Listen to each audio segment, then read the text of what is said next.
चालला गजर जाहलो अधीर लागली नजर कलसाला पंचप्राण हे तल्लीन आता पाहीन पांडुरंगाला देखिला कलस डोईला तुलस धावितो चंद्रभागेसी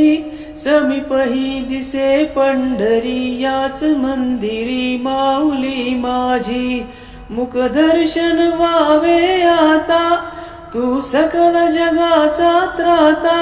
घे खुशीत ग माऊली तुझ्या पायरी ठेवतो माता माऊली माऊली माऊली माऊली माऊली माऊली पुंडलिका वरदे हरी विठ्ठल श्री ज्ञानदेव तुकाराम पंढरीनाथ महाराज की